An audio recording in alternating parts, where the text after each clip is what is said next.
and welcome to this week's Trump Trials and Tribulations from the Hammock Studio. I'm Benjamin Wittes, joined this week, for now, by Roger Parloff from the Scott Studio, and only Roger Parloff. But shortly, we are going to be joined by the estimable Tyler McBrien, who is right now, as we speak, making his way from the courthouse at 100 Center Street, Lower Manhattan, to Lawfare's New York Bureau, where he will be joining us to give an account of the jury selection process, wild and woolly though it is, that is currently underway in the New York criminal trial of Donald Trump.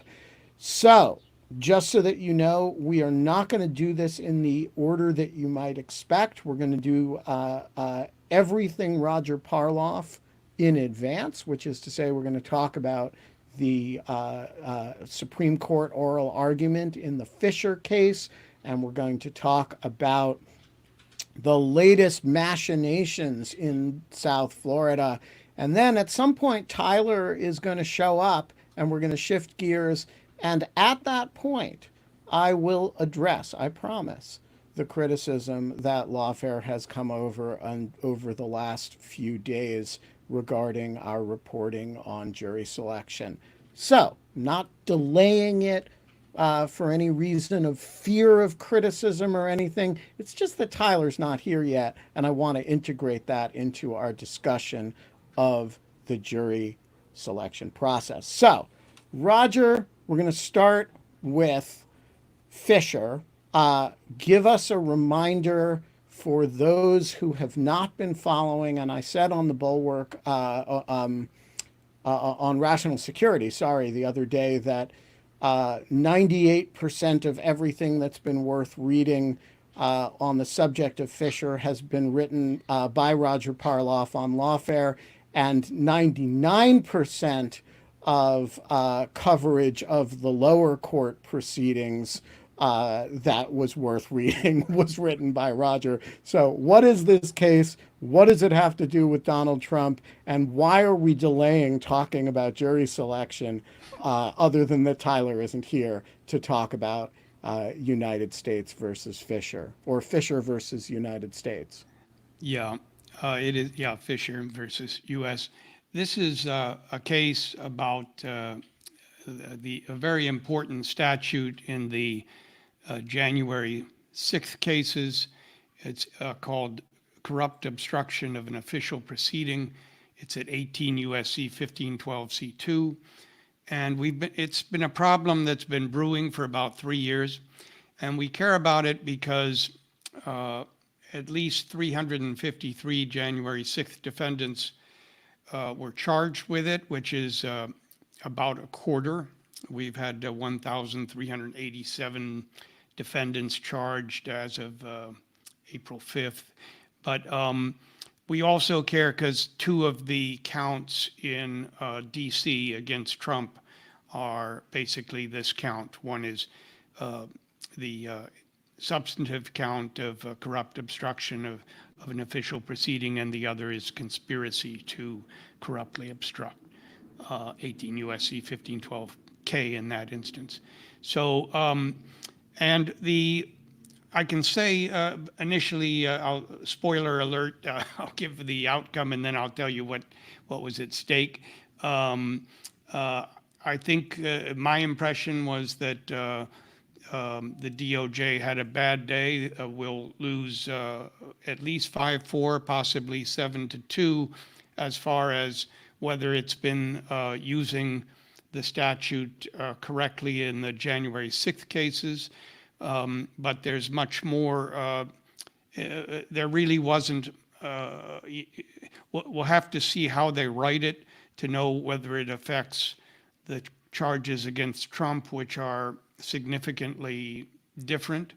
And there's a slight outside chance that even the January 6th defendants like Fisher might not get away scot-free from this charge. So before we dive into the details of what the legal problem is here, let's talk a little bit about the data regarding who this affects. Imagine for a moment a maximalist Supreme Court opinion that as many wipes out completely as many cases as possible, which may or may not be the most likely outcome, but is a possible outcome. So, first of all, let's talk about with respect to Trump, what does it do? It knocks out two cases, Well, two charges. that would really have to be maximal. That would have to be the worst, yeah, Right, but scenario. let's start with the most dramatic scenario. Okay. Maximalist, five justices say 1512C2 requires that you have burned a document or, some kind of mutilation that's not covered by the word mutilation, right? But Yeah. it actually means physical impairment of the ability of a court to see evidence. And again, for those for whom I sound like I'm speaking gibberish right now, we're going to come to the question in the case in a moment. But let's take a maximalist opinion so that it wipes out two charges against Donald Trump. What does that really do as the Solicitor General in the Trump case now, as the Solicitor General says this is really going to be, if assuming somebody is convicted, it's really a sentencing guidelines question, not a statutory max question, what the person gets in the way of a sentence. So what does it matter if 1512C2 applies to Donald Trump's case or not? Well, you're right. There are two other counts. We have yet to see if problems might arise with those. But yeah, it is the most serious count at the moment. It has a maximum of 20 years, but that is usually reflected in the sentencing guidelines. It's been until recently, it's been the most important baseline for the sentencing guidelines. It's that's changing recently a little bit, even before Fisher, because of another ruling it gets that relates to the sentencing guidelines. But in terms of where you start, I think that's an important place. But it's true, there's two more charges, one of which is 241 has not been used very often. And the other is just a 5-year max. And frankly, I mean, if if he were to be found responsible for basically January 6th, there's a lot of people that went to jail for a lot longer than 5 years because of him, if that's how this works out. And I don't think a 5-year felony is necessarily the right one. So I mean, it has that potential effect. Right. So it lessens but does not, a maximalist version lessens but does not eliminate the Trump case. With respect to the 340 convictions, how many of those people would their convictions be entirely wiped out, and how many of them are people that this is one charge and it would require resentencing, but it wouldn't mean they walk away? Yeah. So most of these were, most people were charged with more than one felony. And I don't have an exact figure on how many were where this was the only felony. But the Solicitor General did say that there were 50 cases in which people with only one felony, where this was the only felony, have been sentenced. She talked about that a little bit. And so that, to me, extrapolating would suggest maybe around 75 people total that were charged with this as the sole felony. And we do know some of the people that this would affect. The fellow that brought in the Confederate flag, who in fact, Kevin Seafried, who in fact will shortly be released early because of the likelihood of reversal. His release date, I don't think, would have been until September of 2025, but he's going to be released, and while we await the ruling, because the misdemeanor sentence will end very shortly. There's a lot of people. There are people who have finished their terms, like Jacob Chansley. I believe there's a lot of people who pled guilty and where this was the only charge. So by my reckoning, like Joshua Pruitt, who was a Proud Boy who almost encountered Charles Schumer near the elevators. Encountered is a very generous word for what he almost did to Charles Schumer. I think his release date is around December 2025. I think this is the only count against him. Nick DiCarlo, Nick Oakes, more Proud Boys. They called themselves Murder the Media. They carved their initials into a memorial door. They are due to get out December 2025. I think a maximalist reading would spring them. And there's a lot of people where this was the only. There were cooperators where this was the only charge also. Matt Green, Jason Dolan of the Oath Keepers, Mark Rodds, Caleb Berry, Graydon Young of the Oath Keepers, Charles Donahoe, who's already been released. So I'm not exactly sure. Some of those people were very productive cooperators, so maybe the government doesn't really care. I don't think they're in custody currently. Another interesting one is Thomas Caldwell, who was originally charged with seditious conspiracy, along with, in the same trial as Stuart Rhodes. And he was acquitted on all of the conspiracies, but convicted on this as a substantive crime, and then also a substantive obstruction of destroying things in his phone when he realized he was about to get arrested. And so he has not been sentenced yet. This could help him a lot. So I'm embarrassed to say I've never thought through this question and I don't know the answer to it. But if you enter into a plea agreement, and then the statute, you agree to plea, the statute's not being struck down, but it no longer seems to apply to the conduct that you pled to. Do you A, walk away? Does it B, void the plea agreement such that you are now subject to whatever charges other than 1512C the government wants to throw at you? Or we must know, there must be an known answer to that question, right? Like what happens to these, the ones who are convicted at trial, obviously they walk. But the ones who pled only to 1512C, is this a windfall for them, or does it void their agreement such that they're now vulnerable to other charges? Yeah, I don't know either. But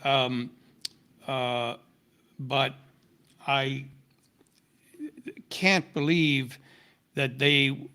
And it's true. You normally waive appeal, among other things, when you plead guilty, but I can't believe that they would be punished for cooperating, that the result would be worse for them than for the people that fought and went to trial. and they pled to a thing that doesn't exist. So my assumption is that they will benefit from this. Maybe I'm wrong. And also, what happens usually is when you plead, the other charges are dismissed, I thought, with prejudice. So I don't know exactly about whether you can, have a do-over or Right. Does the voiding call of the those plea back. agreement cause that Yeah. to? So we will obviously have to look into that in about 300 cases, assuming, or at least 75, assuming that that the court goes in the direction that we sort of expect it to go. So now, with that as so, it's fair to say the And there will, consequences I mean, of a maximalist reading here are big, significant, highly significant for a bunch of cases, but not catastrophic. Is that a fair? I think that's right. I think there Sort of will be depends a on your lot of, definition of catastrophe, I yeah. suppose. I But mean, Alan Foyer did a story, said there are 10 people that have already been prematurely released from prison um, uh, uh, to await the outcome, since if they win, they'll have done all of their time already. I think there will be a lot of resentencings also among, yeah, those, because this will have been a key. And some of the judges have said contradictory things about what might happen in such an event. I think Royce Lamberth said something about that he might uh, use consecutive sentences of misdemeanors to beef up the max. Beryl Howell has said things the opposite, that that's sort of not the cheating. default. Yeah, it's rarely done, and she sort of doubted you. But I'm sure it would depend on the facts of the individual case.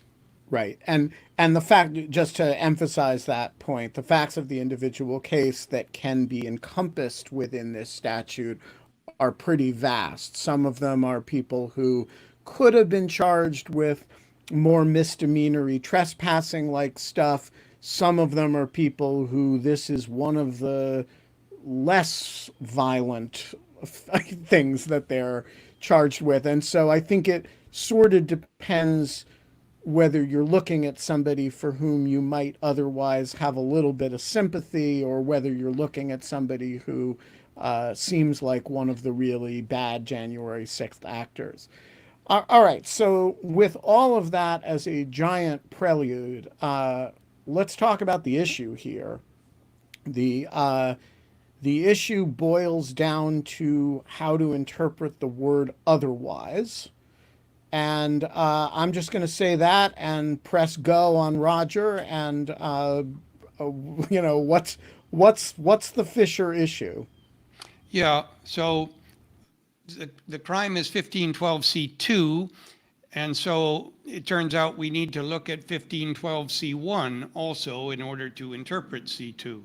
So the statute is whoever corruptly, and then C1 is alters, destroys, mutilates, or conceals a document, with intent to impair the object's integrity or availability for use in an official proceeding. Okay, that's one. So basically, spoliation of evidence, lawyers say, fiddling with evidence.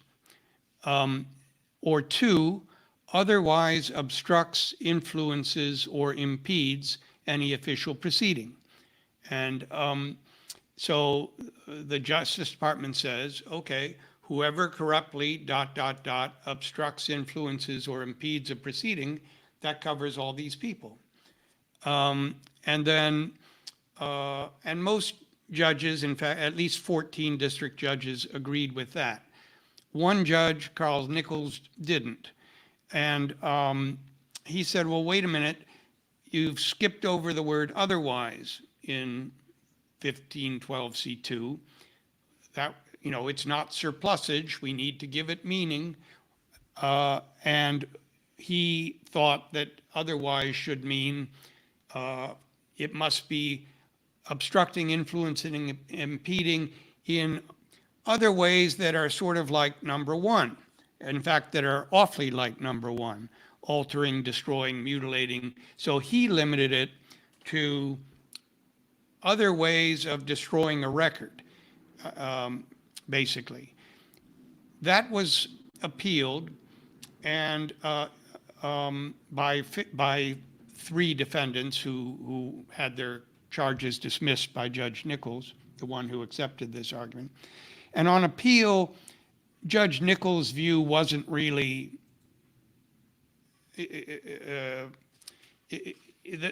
it's a moving target here. Judge Nichols had a very narrow interpretation, and it would have contradicted lots of cases in other circuits, by other circuit courts. And so Judge Katsas, who's a conservative judge on the court, DC Circuit, gave it a more plausible conservative reading. It's a little broader than Nichols. And he said, well, okay, you don't have to destroy a record per se, but it has to at least have something to do with impairing the integrity or the availability of evidence. Now, the word evidence doesn't appear here, but anyway, you glean that, or he gleans that from 1512C1. And so that is the argument that Jeff Green of the Northwestern University, I forget the exact name, but a law clinic there, he's a very good lawyer, he pursued that argument. And it has a corollary, which is that if it's if it's really about impairing the availability and integrity of evidence, doesn't it follow that the official proceeding has to be an evidentiary proceeding? And the joint session of Congress on January 6th is not, a congressional investigation or a probe that takes evidence. It is a lawyers would say a ministerial proceeding. The vice president gets envelopes, he opens them up, and he counts votes. So another part of this becomes it's not even the correct sort of proceeding. Now, that's the part that if the Supreme Court goes that far and adopts that part of the ruling, that seems to doom the Trump charges. The Trump charges are different from the January 6th charges, because most January 6th defendants have nothing whatsoever to do with pieces of paper, or very little. I mean, unless you say the fact that there were, the Congress was counting pieces of paper that day. But the charges against, for the most part, they were storming the Capitol and preventing the proceeding from taking place. With Trump, there is a big part of the indictment that is the false elector scheme, creating fraudulent certificates, these fraudulent elector certificates. And that begins to sound like maybe that's gets into this something otherwise that altering right, the something otherwise that's impairment. kind of like what's going on in C1.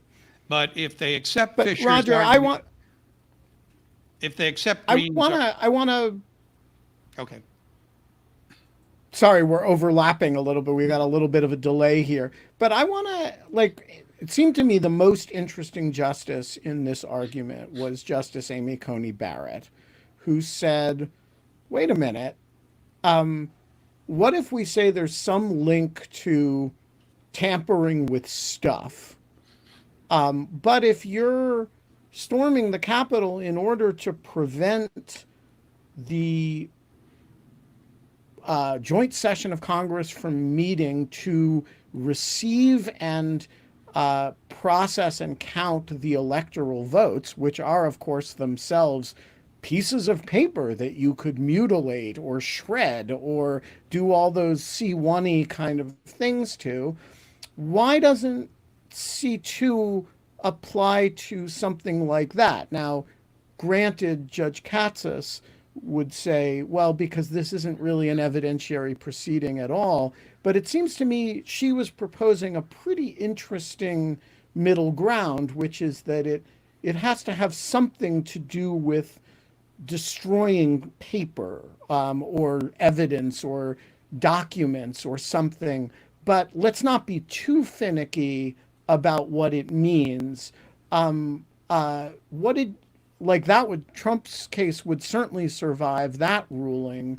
What do you think of? Um, do you think she was just kind of playing, or do you think she's genuinely attracted to that sort of reading?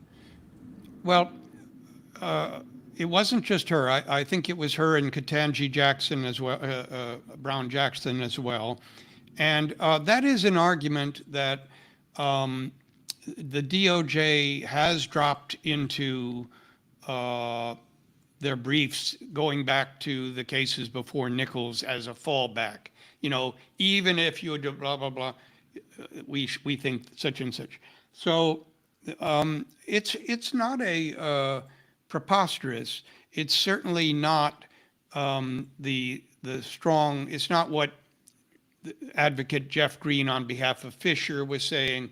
It's not likely, but yeah, and that would not only save the counts against Trump, that would save the counts against Fisher. That would save all of these counts. They would all go back. I mean, you might have to retry some cases because the theory is a little different, but Fisher has never been tried. His case was dismissed, so it would be revised and he would have to go to trial on this. So that So would it's be fair, yeah.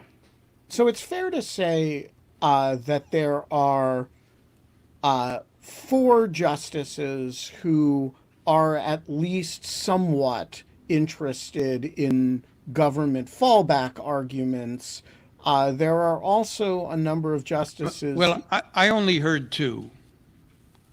Well, so there are two, Justice Sotomayor and Justice Kagan, who seem attracted to the full Oh, the full, yeah, yeah, the full version of the yeah, yeah, government's argument. yeah. There's two justices who seem interested in this intermediary position, and then there are five justices who, to one degree or another, seem quite hostile to the government's position. And I want to focus for a minute on two of them, the Chief Justice and Brett Kavanaugh, who the other three seem to me to be ungettable from the government's point of view. But these two seem to have a very specific concern, and I mean, I've followed Roberts's criminal law jurisprudence for long enough to know that it is by no means limited to this case. He's very suspicious of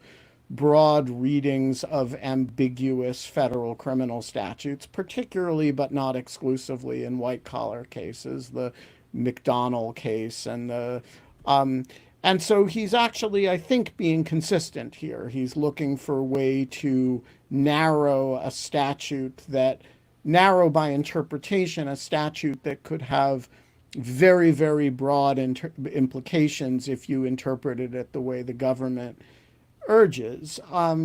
And both he and Kavanaugh seemed to be pretty hostile to the idea that there would be essentially no linkage between C1 and C2, which is the government's core position. So my question is, do you see any scenario in which Justices Barrett and Jackson and these two others, is there any daylight? Is there any way you could thread a needle between their positions that would lead to some kind of a compromise outcome, or at the end of the day, is it pretty binary? I didn't to me, I didn't get that. I felt that the 5 were unreachable. I thought that Justice Roberts, he had decided a case Friday. He had written a ruling Friday. I think it's called Bissonnet. It's a short case. I think it was unanimous. And it uses this statutory canon, justum generis or ejusdem generis. The other statutory canon here being is something like nascitur socius. Yeah, I just want to say, memo to all the justices: none of you has good Latin, and this whole trotting out canons in Latin is really precious, and you guys are better than that. Stop doing it. But he was very wedded to it and proud of it, and he said that's where he's going. Isn't this? This is for him. This is what that means. Basically, justum generis means basically if you have a generic term, you look at the words that came before it and sort of it should be something along those lines. And then the other one is basically a word is known by its company. And the trouble with that, and I really was impressed with Barrett here, is that, that sort of thing works. If this statute had been written differently and had said alters, destroys, mutilates, conceals, or otherwise impairs the integrity of evidence, fine. But it doesn't. And it would have been easy to write that. And just to be clear, what it says is, or otherwise obstructs an official proceeding. Exactly. They have different verbs. They have different men's intent. And that's what Barrett was saying. You can't really, she's a textualist too. And she was saying, you can't really do it with this statute. It doesn't, how would you do it? And Jeff Green admitted, yeah, it's awkward, but it's always awkward. Yeah. Right. Well, I don't know if it's always awkward. That might be a sign that this isn't the way to interpret what Congress wrote. But anyway, I just was not that. I did not see any ray of common ground. Or hope. All right, so I want to talk about one of the conservative justices who I thought asked some very difficult questions of the Solicitor General. And by the way, I just want to say this was an exceptionally well-argued case on both sides. And the Solicitor General, Roger, has spoken about Mr. Green, who argued for Fisher. But the Solicitor General, Elizabeth Prelogar, was terrific as well. And actually, this set of exchanges with Justice Alito, for those of you who like appellate argument, go listen to it. It's he really dealt her a hard hand, and she played it very well. That said, I think he landed some serious punches, and the example he kept coming back to is, remember, this is a 20-year felony, is protesters in the Supreme Court who impede the business of the, impede is one of the verbs in, so you don't merely have to obstruct, you can merely impede, which means delay the oral argument of this case by yelling and refusing to stop yelling, and who do it corruptly, knowing that it's wrong. Are we really saying that you can put them in prison for 20 years? And Justice S.G. Prelogar was a gamer about it, and she basically said, well, I don't know if we would have the state of mind, right? And she sort of did a little bit of work with the mens rea, but she also did a lot of work with, well, it wouldn't be 20 years, which is another way of, this would be decided by the sentencing guidelines, which is another way of saying, yeah, those people would be guilty of the same crime.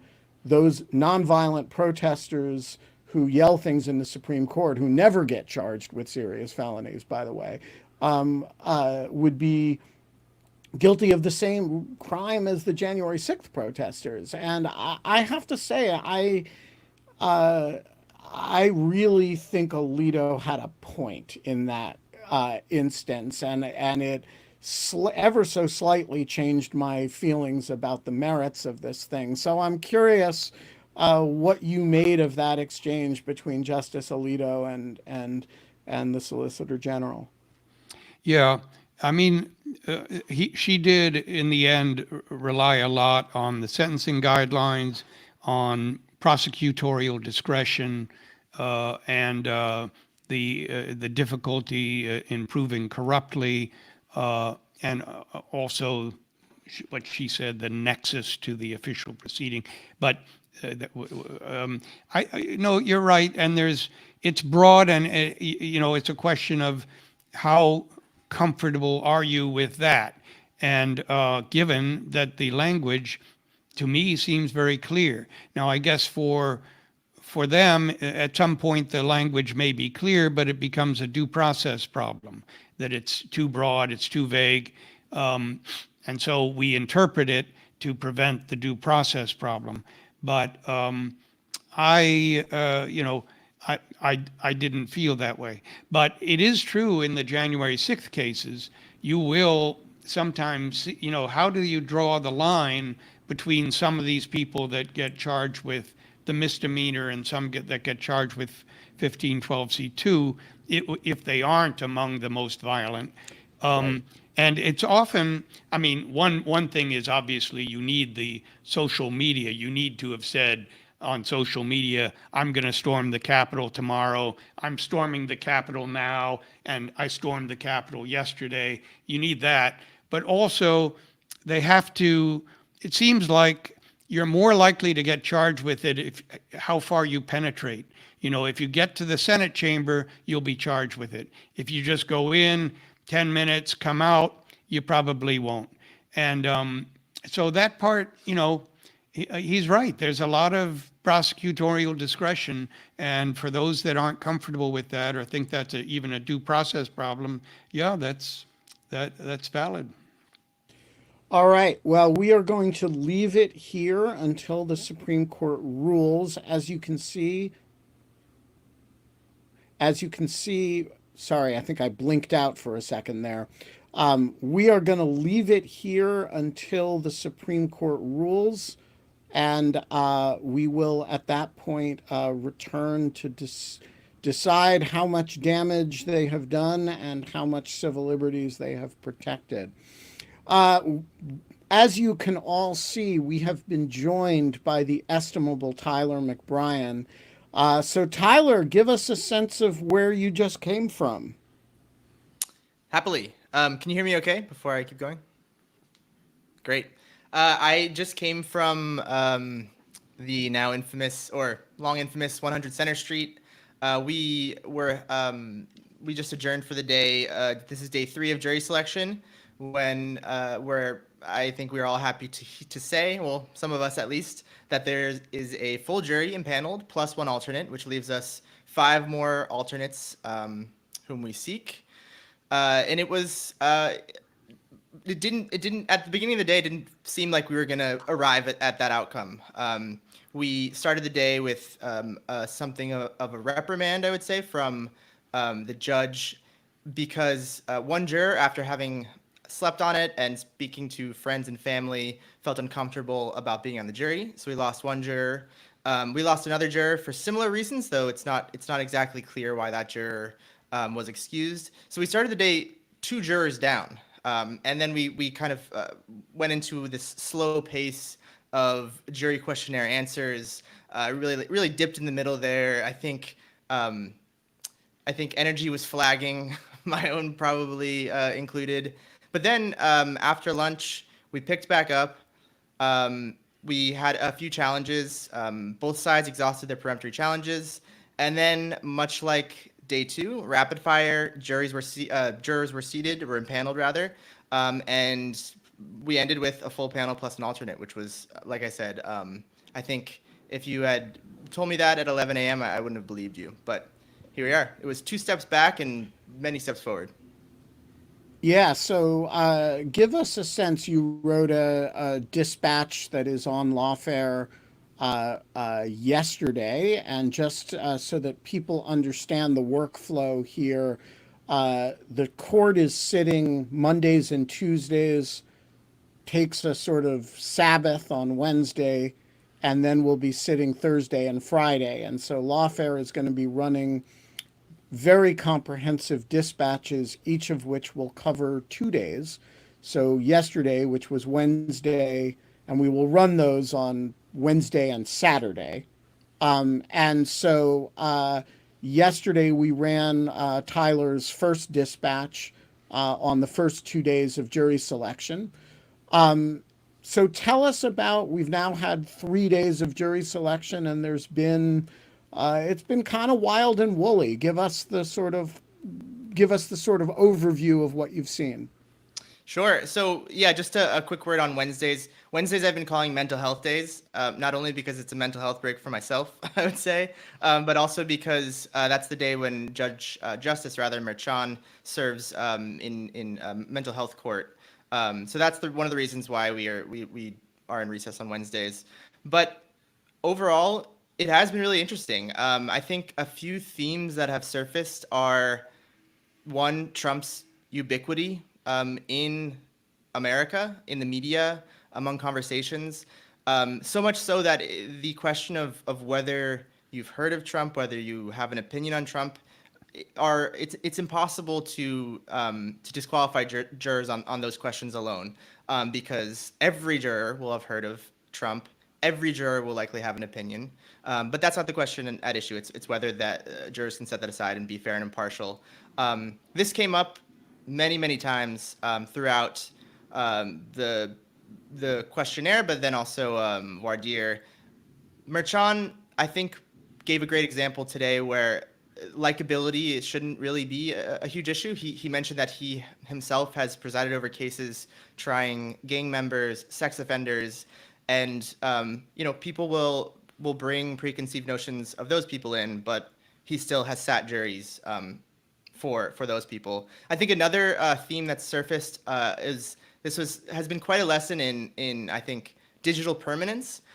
Several times posts by jurors from the past, as far back as 2015, 2016, and also their spouses have come up as reasons for challenge.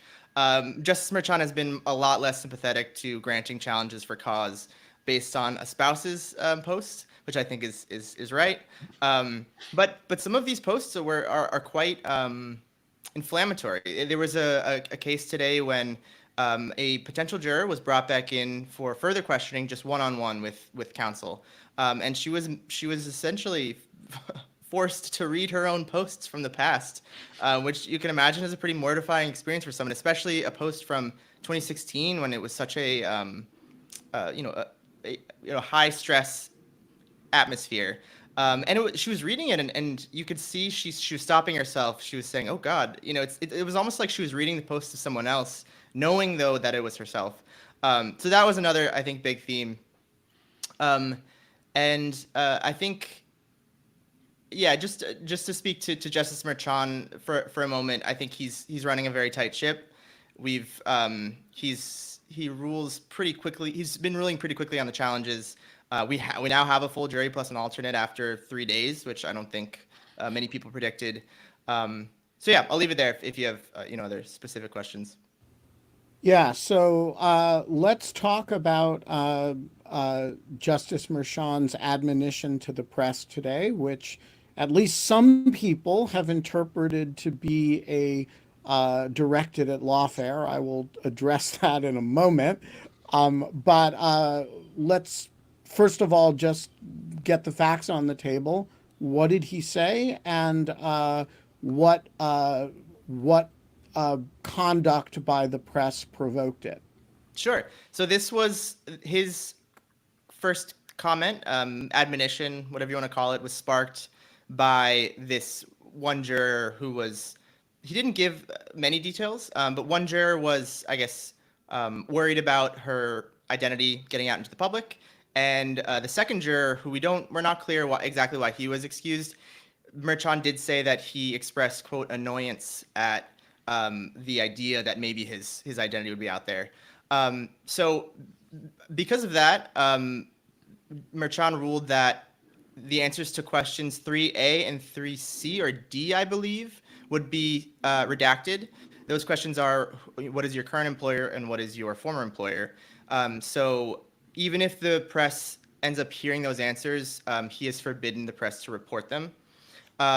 The defense rose to challenge that, saying that is actually the DA who preferred the questionnaire would be read into the record rather than a written questionnaire beforehand.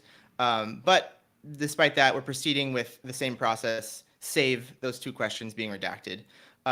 So I think that was the explicit order, but I think also the subtext was to exercise what he called common sense when reporting on potential jurors or jurors.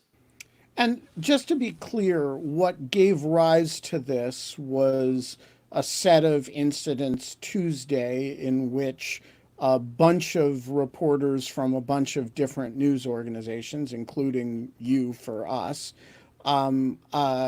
revealed in live tweets or stories, or in your case in live tweets, in other media organizations' case in stories, and in Fox News's case, I think in a frankly quite vindictive effort to, or malicious effort to, cast aspersions at individual jurors, released information that was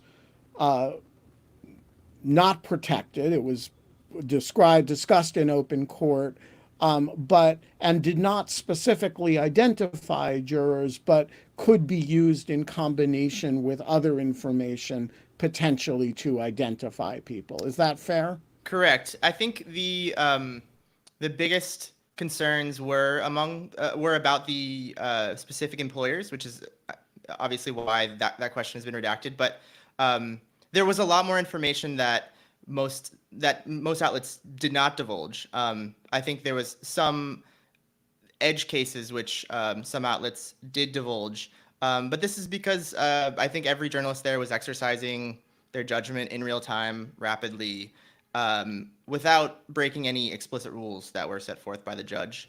Or implicit rules. Or implicit, exactly. The judge decides what information is available in open court, and we were, I say we here, not as Lawfare, but the press are in the position in real time of kind of making decisions about what information that is presented in open court and appropriate for, according to the court, for discussion in public is nonetheless too sensitive to release. And different organizations are going to make very different judgments about that sometimes. And actually, I think that's legitimate. I'd also add. Oh, sorry, Ben. No, please. I'd also add one other thing is that other people are present there other than the press. So I think it's also important to point out that there are members of the public in the courtroom. Each day there have been several of Trump's aides in the courtroom, not to accuse them of doxing anyone, but just to point out that there are other people present there who are also expected to exercise judgment and restraint in divulging any public information about jurors. Also, just a point of procedure as well. The jurors are referred to always on the record by their number, so it's a letter plus a number. When the jurors are giving their answers to the questionnaire, each side gets 5 copies of the juror numbers and then 1 copy per side of their actual names, which they have to return immediately after the panel exits to the court. So each side at least has seen the names. Whether or not they use them or not, I'm not clear. One point of confusion that I had was in the use of open source information. At least on Tuesday, Justice Merchan seemed very interested in how at least the defense was finding Facebook pages, Twitter pages of jurors. He seemed to ask pointedly a few times whether the defense was using their actual names, and Blanche responded, not the names, only the answers that are given plus faces to confirm, which I found confusing because I didn't think there was any prohibition on them actually using names to do research, but I'm not sure. So, a couple of questions before I address some of these issues. Um, uh, has any juror actually been publicly identified? Not to my knowledge. I haven't been monitoring closely social media, especially um, the accounts of people who might want to be doxing people. I haven't really gone looking for it, but I haven't seen any names. No. And I also haven't just found any names, to be honest. I haven't looked. right. And Justice Merchan today, but he did say kind of pointedly to the press, hey, we have an anonymous jury here, and we're doing that for a reason, and it kind of undermines that if you guys give out a whole lot of PII, or personally identifying information about jurors that kind of can be used to unmask them. What was the reaction in the press, among the press corps to that? I did hear some frustration. I think some people interpreted it as a gag order on the press, essentially, especially when access has been difficult at times.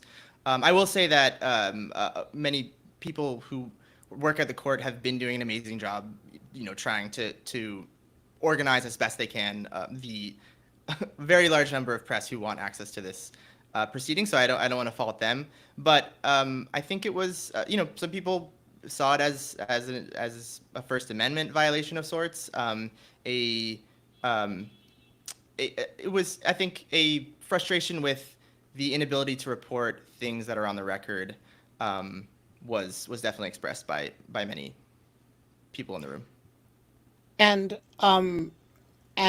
just so we're clear, what was your reaction to all of this? Do you think that Justice Merchan,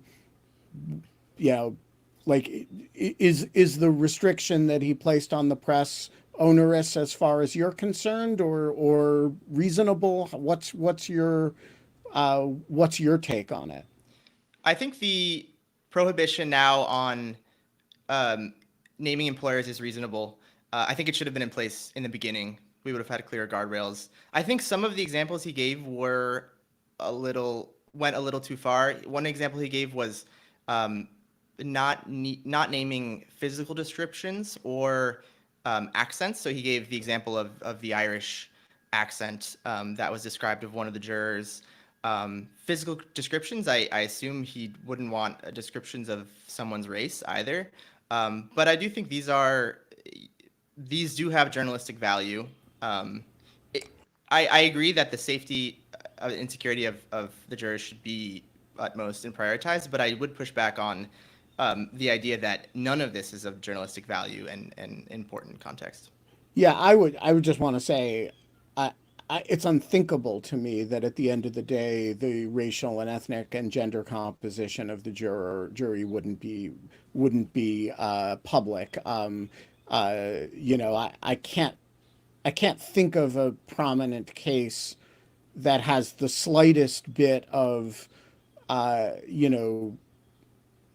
political overtones in which we don't say, a jury of, you know, 7 men and 5 women, half white, half, black, red, like that is more norm than exception. And that kind of demographic information in New York is not telling anything about who the individuals are.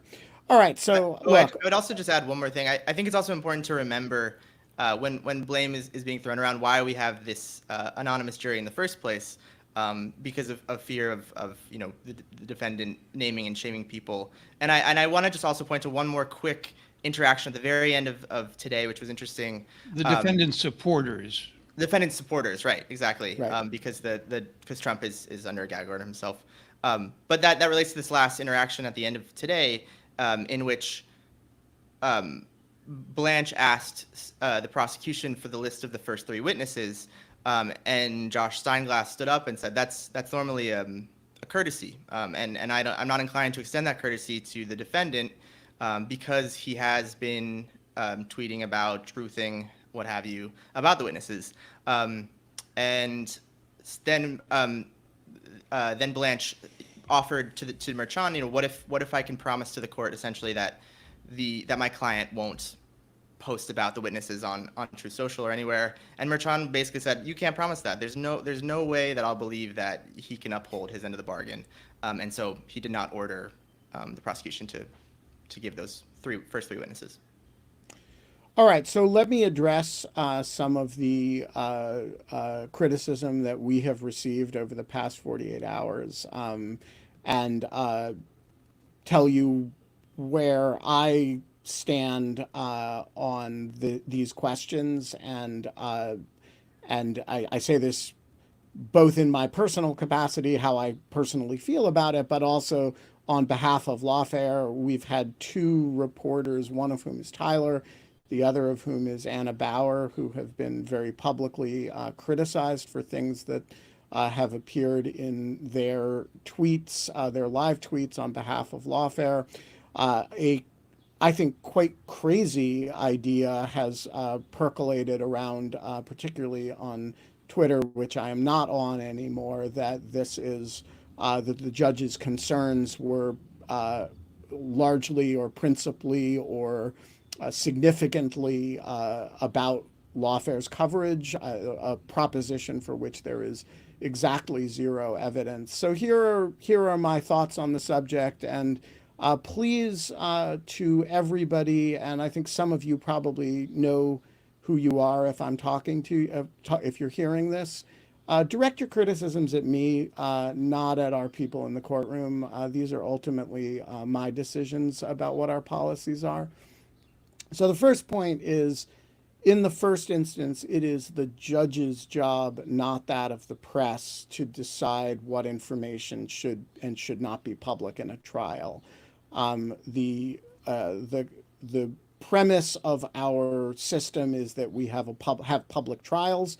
The press is there on behalf of the public to make public information that the judges regard as part of the public trial, and that is the presumption.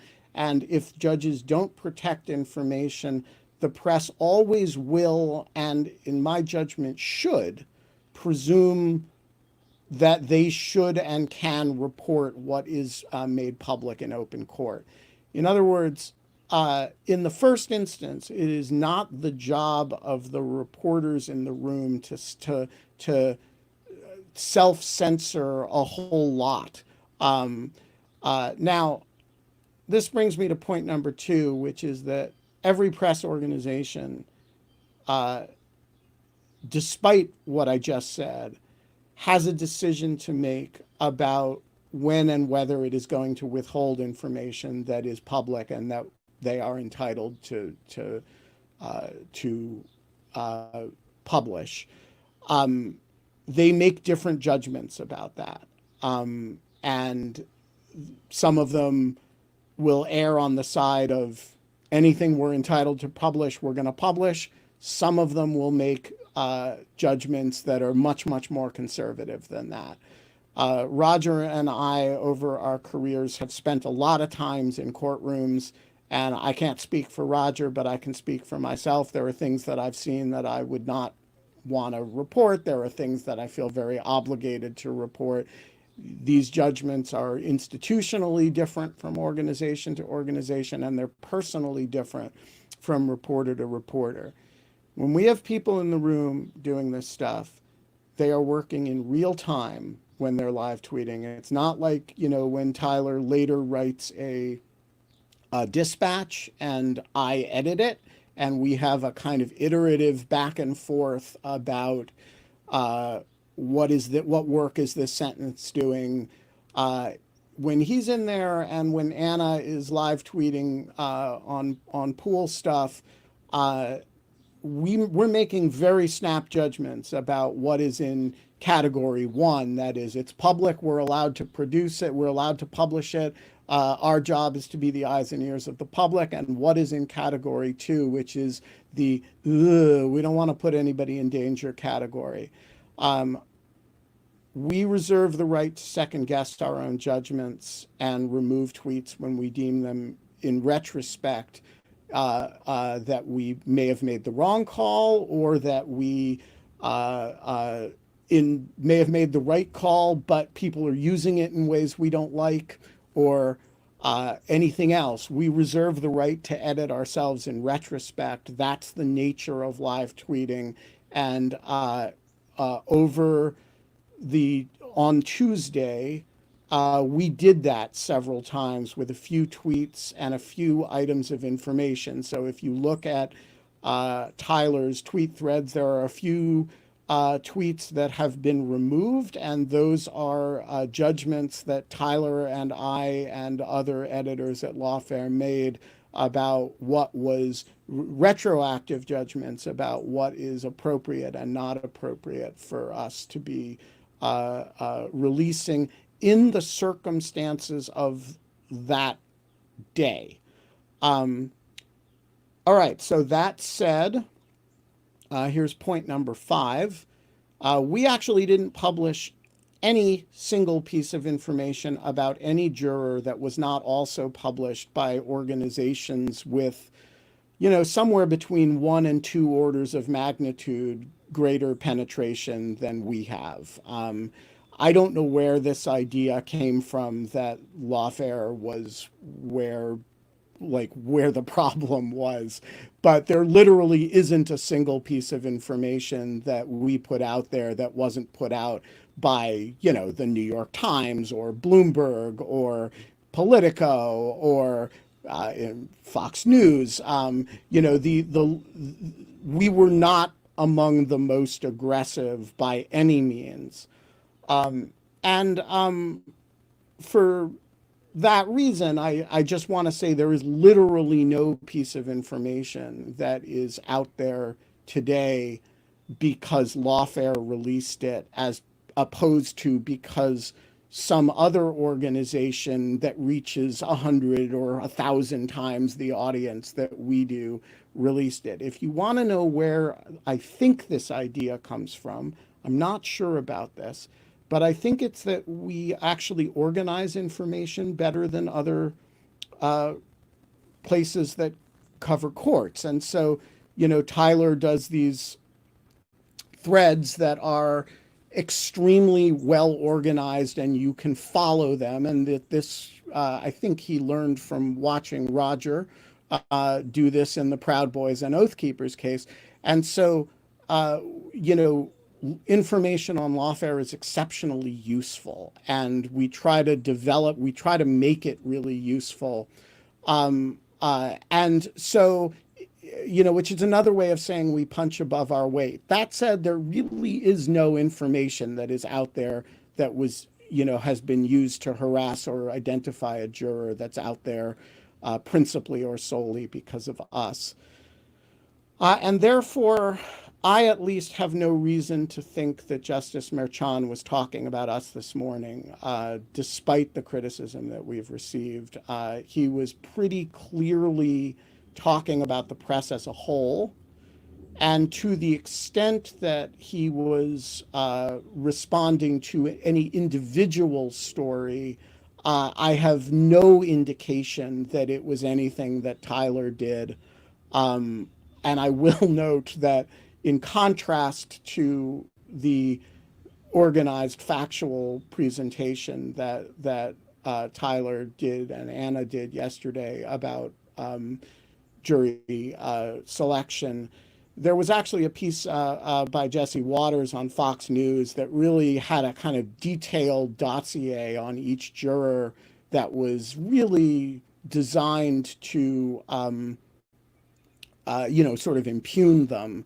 And the prosecution actually specifically mentioned Trump's, I don't know what to call, tweeting, bleeding of this story in its filing this morning, or its argument that as to possible violations of the court order and the gag order. Finally, or penultimately, I want to say that consistent with my first point, which is that it is the judge's job in the first instance to decide what information is public. Justice Merchan, even as he criticized the press, he acknowledged that today, and he amended his own order regarding what material is public. And I think that's the right way to handle it. And finally, and I'll just say by this, I stand by the work of our writers, and I stand by our process. And if people don't like our work product, they have many, many, many other options in terms of coverage of this and other trials. And I invite them to avail themselves of publications that are more conducive to their sensibilities, politics, and tastes than ours. We will continue to do what we do. And I would only ask that people leave Tyler and Anna alone. And my email is benjamin.wittes@lawfaremedia.org. And if you have complaints about our coverage, please direct them to me. And please understand that our people, if you think you are complaining about our people to me, you're not, because they are working very closely with me on the judgments that we're making, about which I have no apologies to make for any. So that is my the only thing I'm going to say on this subject, frankly, and it's long and considered, but I actually feel very strongly about it. So before we go to audience questions, I want to take a quick trip to South Florida, because I know there are several of you, and by several I mean at least 3, who are desperately waiting for an update on Judge Cannon. Roger, what's going on with our favorite judge in Fort Pierce, Florida?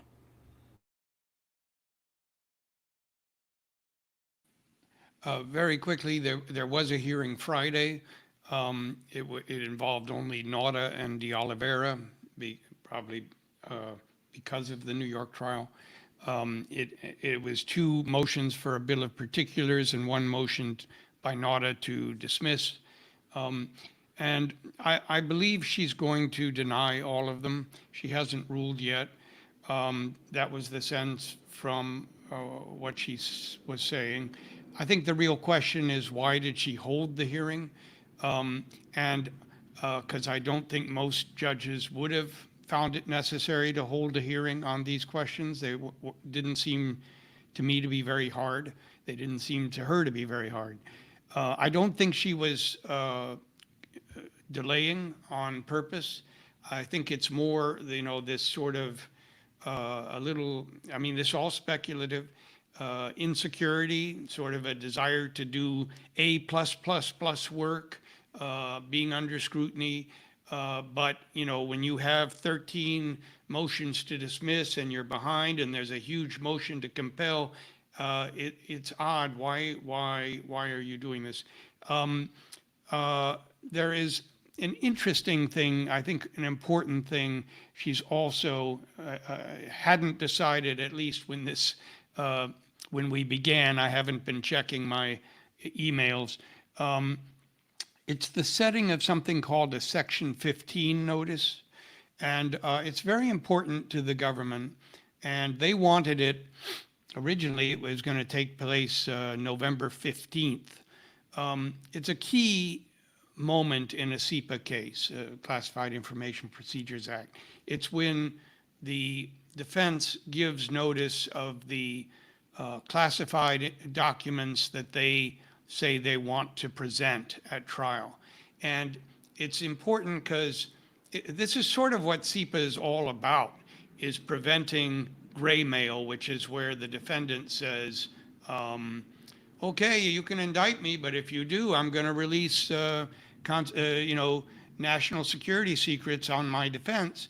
And that used to be quite a deterrent, and there was no way to assess, is he bluffing, and what does he mean? What's he got? What are we dealing with? And SEPA puts all of these issues out front before trial.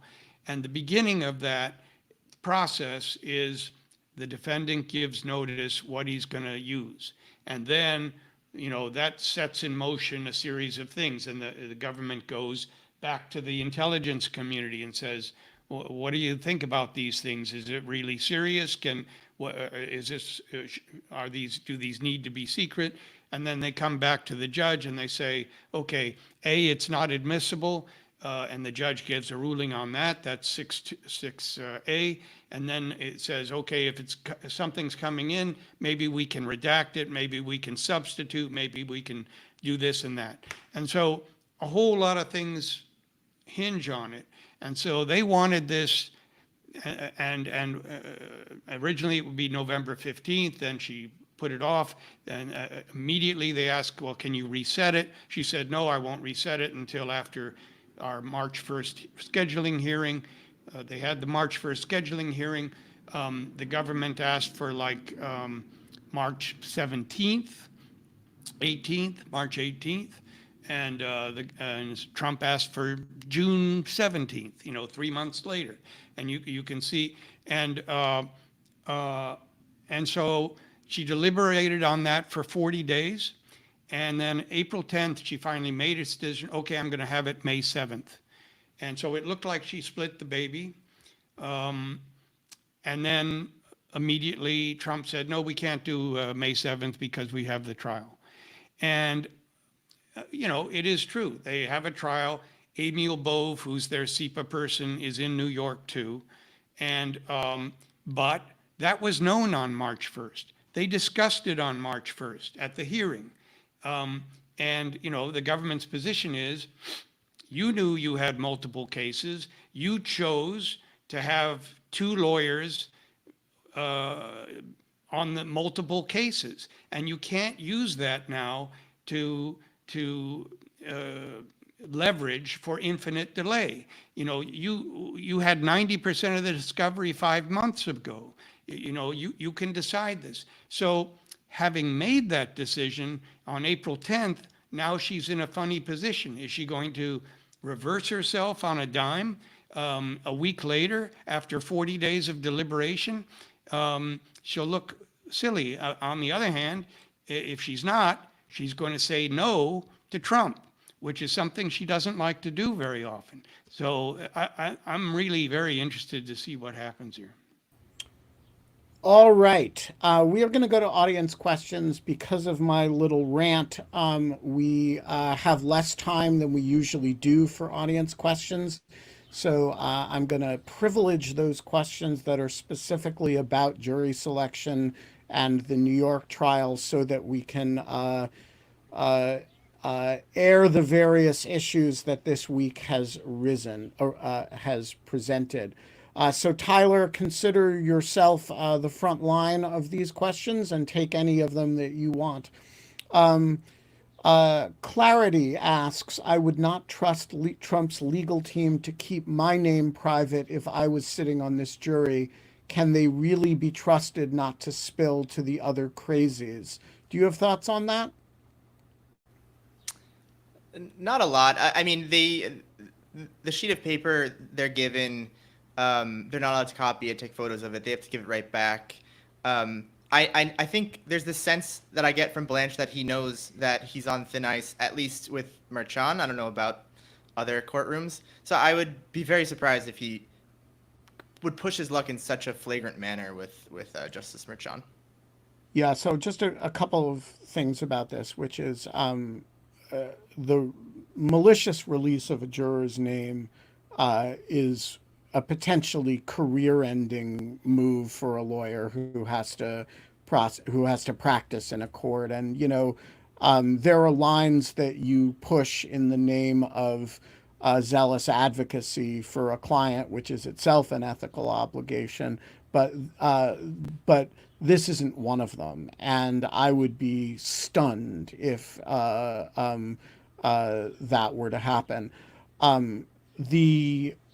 in addition, it is worth noting that some of Trump's lawyers in this case, particularly Susan Necheles, is an extremely fine and very well-respected lawyer.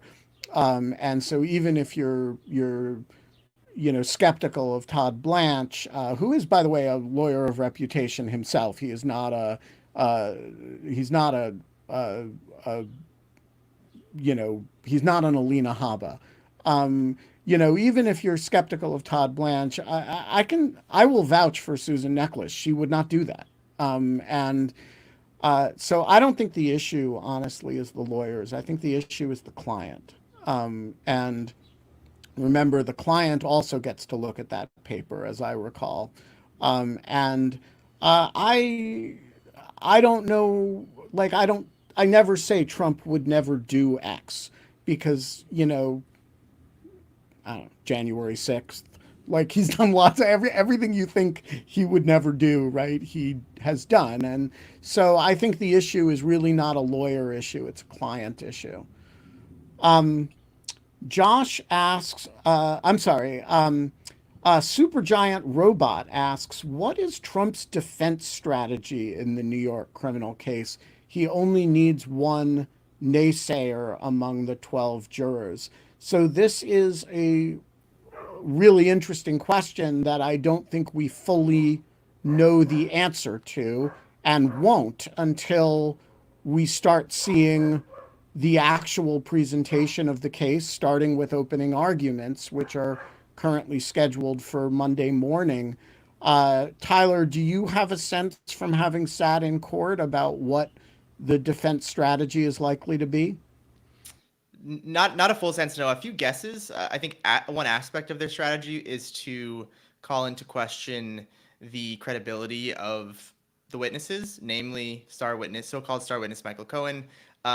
This has been brought up several times in terms of using the fact that he pled guilty before, that he's committed perjury, that he was publicly, it turns out, lying on behalf of the client, but then switched it. That being said, the prosecution has gotten ahead of that a few times. Twice now in voir dire, Joshua Steinglass mentioned the, quote, baggage that the witnesses have and asked jurors. I think they're trying to correct for that in the jury selection process because the prosecution sees that coming, essentially. So that's definitely, I think, going to be a big aspect of the strategy. I don't know the contours of the rest of the strategy yet. It hasn't been so apparent, I would say, as of yet. I will just add one thing to the strategy. Clearly,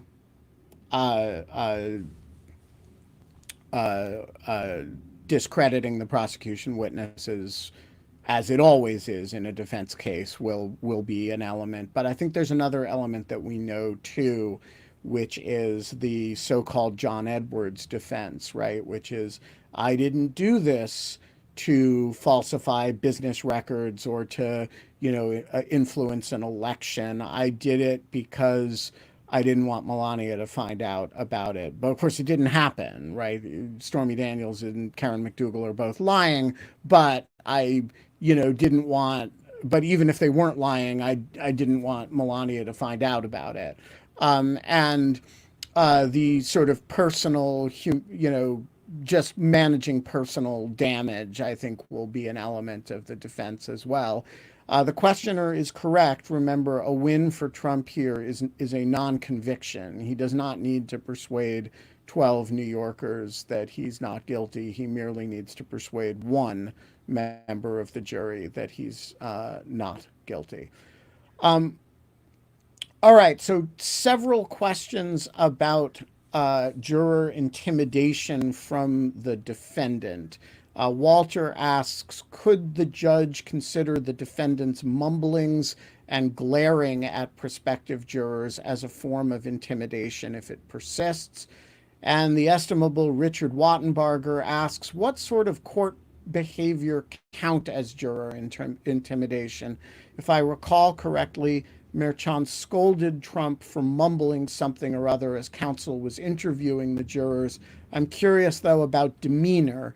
if, for example, Trump fixes his menacing scowl a la the Fulton County mugshot on one or more jurors, would that count? And are there other demeanor type offenses? So, first of all, Tyler, what happened in court with respect to mumbling, intimidating mumblings? And secondly, do either of you know anything about, fixing a menacing gaze? Like what are you and aren't you allowed to do by way of glaring at jurors as a defendant? Yes, I can speak to what has happened so far. This question is in reference to something that happened on day 2, I believe. This was when a juror was brought back in for clarifying questions. So it was just one juror speaking to counsel. And Trump apparently, though we in the press overflow room didn't see it because the video is cut, but the audio stays on when these questions happen. Apparently Trump was, I can't remember if Merchan said uttering or muttering audibly in her direction when she was 12 feet away, I think he said. But apparently that happened, and immediately after she left the room, before anything happened, Merchan scolded essentially the defense for it, saying that he will absolutely not tolerate it. He's known for being very calm and collected pretty much the whole day. That was one of the times where he was much firmer and his voice got audibly louder when he gave that directive. I'll leave it to either you, Ben, or Roger about what's permitted or not in terms of glaring, but Trump has been at times turning his chair to face the jury box as they're answering questions. When that happens, we can actually only see him in profile because it's the camera is pointed at him, so I can't see the glare that he is giving or not giving. I imagine that's a pretty difficult thing to figure out, what's a menacing glare versus just looking at someone, but maybe Roger or Ben, better. Roger, do you have thoughts on this? I don't know the case law on glaring. I think that the earlier anecdote you described about how these little things can come back to bite you, not so little things, but like the fact that Merchan is not going to order them to turn over the identities of the witnesses because your defendant keeps harassing witnesses. I told him not to. He does. So I'm not going to give you the names. So there's little things that, you can get back at somebody for, but short of, holding them in contempt. But of course, yeah. So I would say, if I were Trump, I would say, what am I supposed to do? You get mad at me when I glare. You get mad at me when I close my eyes and call me sleeping. What am I supposed to do? Right. He didn't sleep today. Yeah. No, I will just say that usually juror intimidation takes place outside the courtroom. And by the way, jury intimidation and jury tampering, as the felony is called in most jurisdictions, is something that prosecutors take extremely seriously, such that there are very few quicker ways to get yourself in prison than to meddle with an active jury. And so I think the general rule is the judge is responsible for actions within the courtroom, and the normal remedy is contempt. And that is kind of what he was threatening when he said to Trump, about the mumbling, don't even think about doing that in here. Scott asks, I love this question, is there a way jurors, employers, and other identifying information could be limited to the questionnaires or some sort of display to just counsel tables, not otherwise shown to the gallery?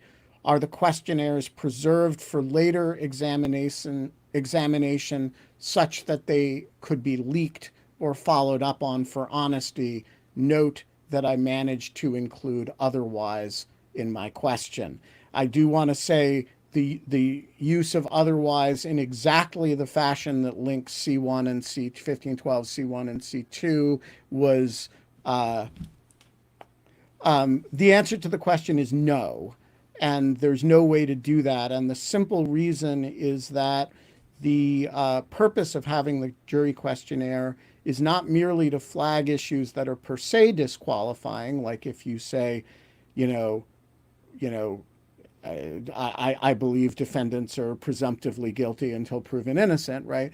But also to flag issues that may be a matter for discussion between the parties.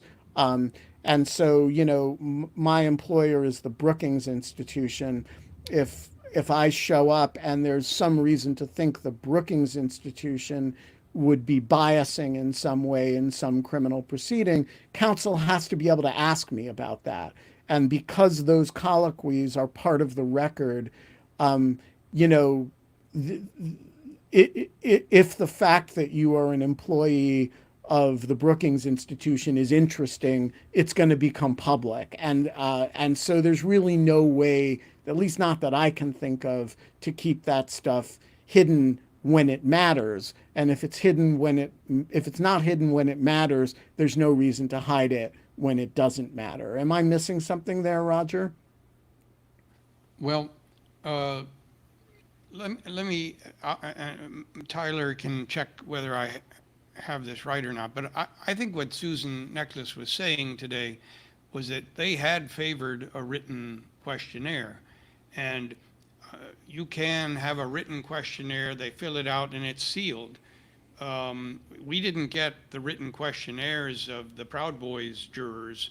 Now that and that's the procedure that I think they wanted to use, and he didn't, and the people for some reason didn't want a written questionnaire. And